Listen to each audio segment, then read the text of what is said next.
What's going on, you guys? My name is Cody Thixton, and this is Interesting Podcast. Coming to you guys on April 10th, 2023 for episode 34, where tonight we have some more WWE news. Bayley's status with WWE after being removed from Monday Night Raw. Kurt Angle explains why Roman Reigns' title run may cause fans to lose interest in WWE. Becky Lynch explains why celebrity involvement isn't good for WWE. Cody Rhodes then breaks his silence after being attacked by Brock Lesnar on Monday Night Raw. We're going to break down everything and then discuss it all right here and right now on Interesting Podcast. Make sure to hit that like and subscribe button, ring that notification bell so you guys get notified whenever I upload content. Make sure to go and follow me on social media at CodyT503. That's Twitter, Instagram, and TikTok. And before we get started, I do want to give a special shout out to everybody who has actually subscribed over this last weekend. We have gotten a huge number jump for the podcast when it comes to YouTube, and I just want to tell you that I really, really appreciate everybody's support. And I also want to send out a very special shout out to my sister Mariah and tell her thank you for everything that she has done and all of the support that she has given me throughout this whole process of building this podcast. I really, really appreciate it. Let's get right into this, man. Bayley's status with WWE after being removed from Monday Night Raw. This is what the Spotlight News had to say, and I quote, "Last July, Bayley made her return to WWE at SummerSlam along with Dakota Kai and Io Sky. The role model formed the Damage Control faction with Kai and Sky. However, the trio didn't make any impact on WWE television. Bayley and her buddies lose a lot of matches over the last several months. They were also booked to lose to Becky Lynch, Lita, and Trish Stratus in a 6-woman tag team match at WrestleMania 39. Following that huge loss, Bayley tweeted, 'And sometimes the most romantic love story comes to an end.' Bye. A lot of speculation came after this tweet.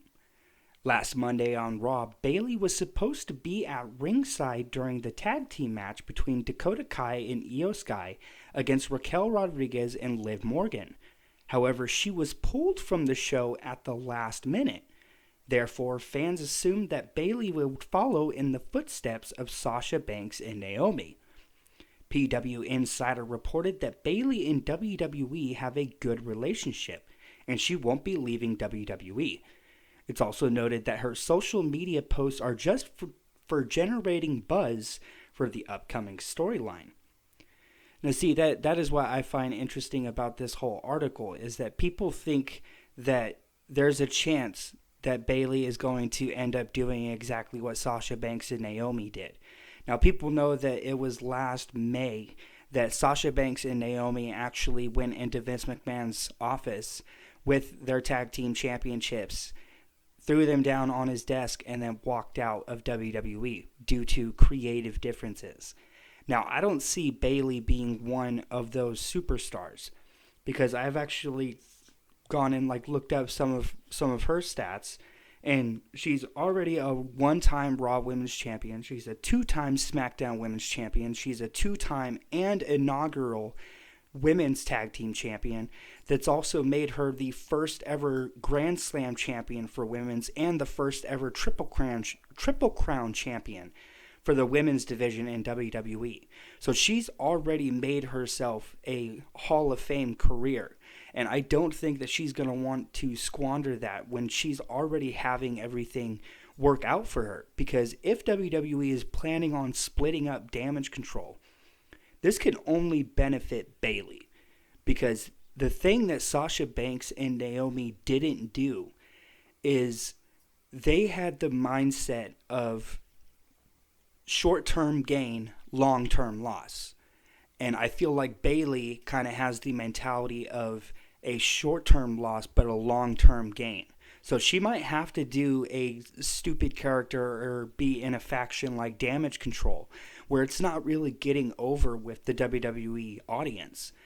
But that doesn't mean that if she is willing to put this work in now, that later on WWE, like their probably planning right now, they're going to give Bayley more opportunities, more of a spotlight, because you have to grind through the dirt before you can shine, you know? And I feel like that's something that Sasha Banks and Naomi didn't do. And so I could see Bayley staying, because if you look at the women's divisions, WWE is trying their best to build up some talent when it comes to the women's division, and Bayley is one of the staples that is now left. And I could just not see her ever leaving WWE. But remember that this past Friday night on SmackDown, the draft was actually announced. So how do we not know that Damage Control of Dakota Kai, Io Sky, and Bayley could actually be split up via the draft? Very, very interesting. Cody Rhodes breaks silence after being attacked by Brock Lesnar on WWE Raw. Cody Rhodes failed to capture the undisputed WWE Universal Championship on Night 2 of WrestleMania 39. On this past Monday Night Raw, the American Nightmare asked for a rematch, but Roman Reigns refused it. Cody Rhodes then challenged Roman Reigns and Solo Sikoa to a tag team match in the main event of Monday Night Raw. Brock Lesnar volunteered as Rhodes' tag team partner. The Beast brutally attacked Cody Rhodes before the match began, ending his almost 2-year babyface run. The show ended with Lesnar showing his middle finger to the fans. Today, Cody Rhodes posted several photos of WrestleMania weekend and announced that he will review his future with WWE on the upcoming episode of Monday Night Raw. This is what Cody Rhodes said, and I quote, "A long week. I know last Sunday was not the result I'd hoped for, and I know many fans were disappointed as well. I make no excuses. I'd lost. I'd be remiss if I didn't tell you how much I enjoyed the ride until Sunday night. And furthermore, Monday night. I would like to thank Brandy Rhodes, WWE, the City of Los Angeles, Matt Rolfe, at Brad Kolowick, SGO Vintage, T. Severo, Triple H, the McMahon family, Bruce Conrad, Kevin Dunn, Ryan C. Mustache, Chad Bryan, James Ed, and Make-A-Wish America for allowing me the honor to induct 15 wishes into the Circle of Champions, and many more names I may be forgetting. In addition, Nick Khan for taking care of my family through the festivities. I apologize. Lastly, the almost 200,000 fans who attended the weekend overall. Unwavering and motivating, I want to be your champion. This Monday, I hope to speak about my future with WWE and what may be next for me." End quote. Now, I know that actually really, really pissed off a lot of fans, and then there were a lot of fans that were on the other side of the note where they didn't want to see Roman Reigns lose the WWE Championship yet, because it wasn't time. And just like everybody was saying going into WrestleMania, Cody Rhodes hadn't gone through any struggle. Like with the Royal Rumble match, 30 superstars are supposed to come in at 90-second intervals. And then the last remaining superstar, after being thrown over the top rope, wins the WWE Championship match at WrestleMania.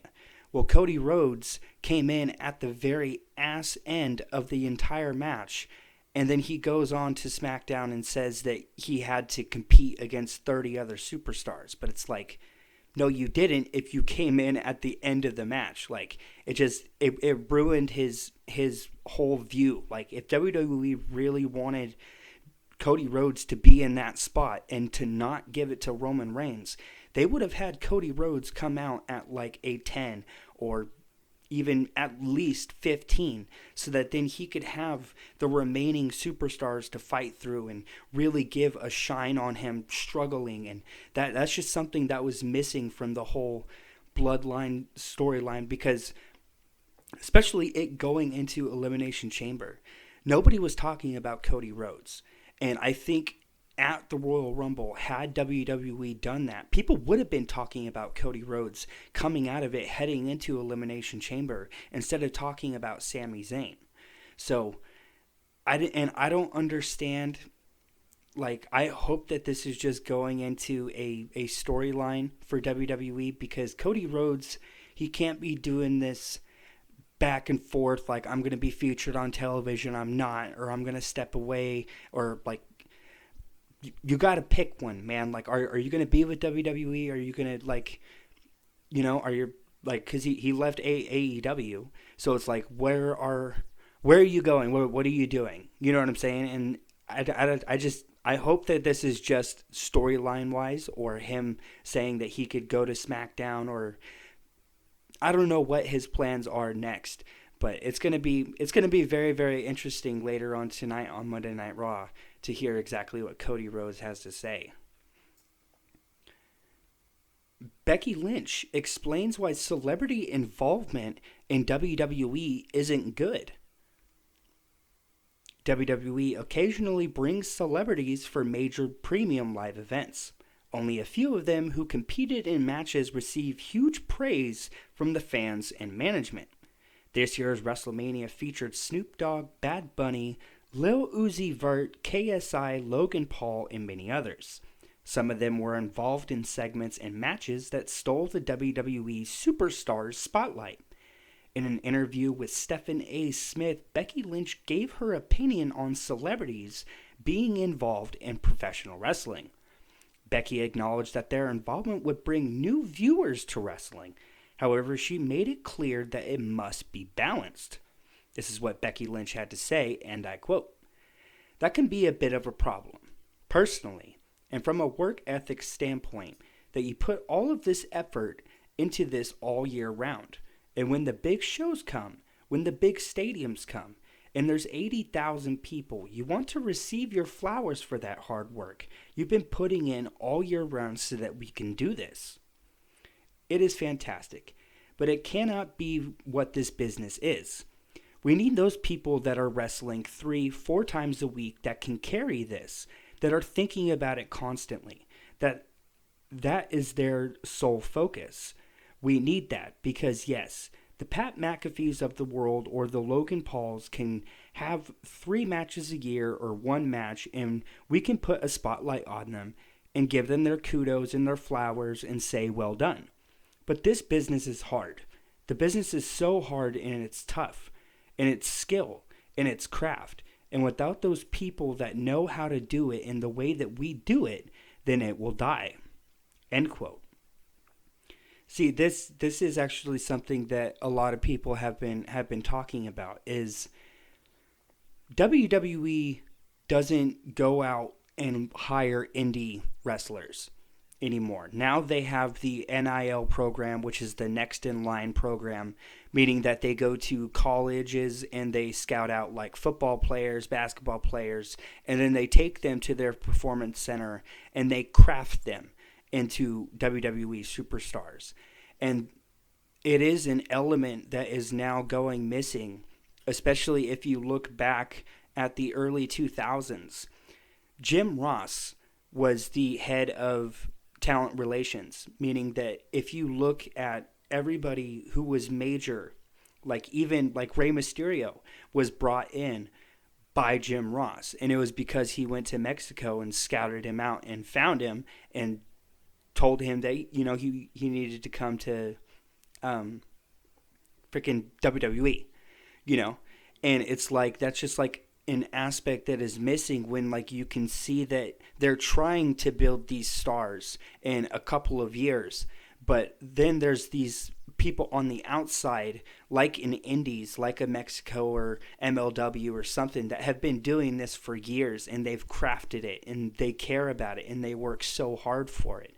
And especially to finally get to WWE, and then you have celebrities come in and they get a match on WrestleMania, even though you've been there for weeks and weeks and weeks, and you're the one on the, you know, flights trying to get to the arena so that you can actually perform. Like, you're the one going every single week to all of these different shows, just trying to perform what you can to get to the main stage of WrestleMania, and then it goes to a celebrity.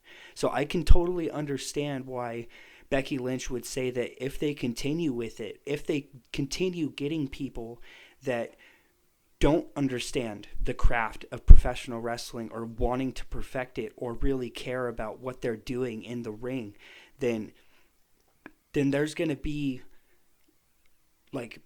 there's just not going to be the wrestling that we know it. And that's something that I've been speculating over the past few years, is professional wrestling slowly turning into just straight more entertainment instead of the grappling, intense storylines with really, really intriguing characters that we can attach ourselves to, that's built up over months with long-term booking and just everything. It's like I feel like that could one day be taken away if entertainment is actually the one that overtakes everything. And that's exactly what Vince McMahon is like. He's going to obviously be bringing in a whole lot of celebrities, especially now that they're partnered with Endeavor and the UFC. Dana White is going to love the fact that they can also bring that publicity to the company, and people will do it.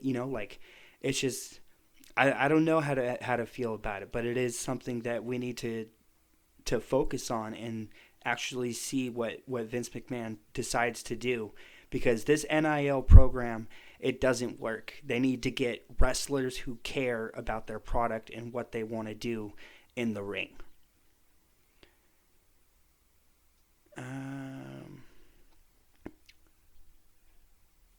Kurt Angle explains why Roman Reigns' title run may cause fans to lose interest in WWE.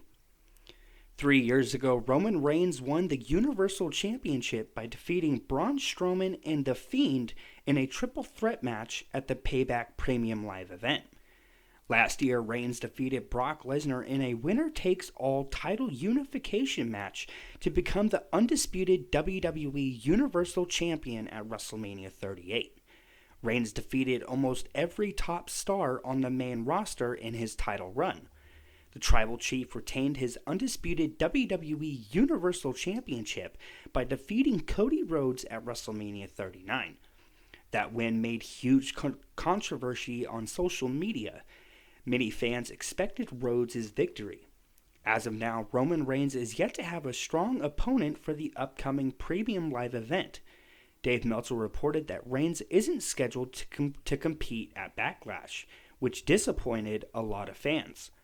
On the Kurt Angle show, WWE Hall of Famer Kurt Angle stated that Roman Reigns' title reign is too long. Angle reminded, "This isn't the territory era anymore." He further noted that fans are losing interest because WWE didn't build new stars, which we will get to here in just 1 second. This is what Kurt Angle had to say, and I quote, "I'm not going to be on Roman Reigns because he is the man. He deserves to be. But we're in a time now where if you're a champion for 3 years, it's a little long. It's just too long because we're not in territories anymore. When you were in territories, you weren't on TV every week, so fans had to come see you at the arenas. You would only be in that city 1 day a week. So they only saw wrestling 1 day a week back then when they were champions for 6-8 years. He continues on to say, "Now Roman Reigns has gone on.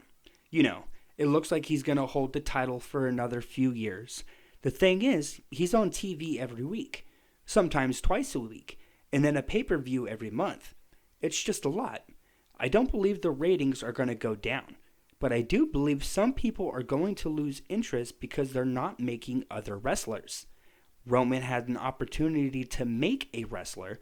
He could have made Cody into a mega star, which Cody is already a star.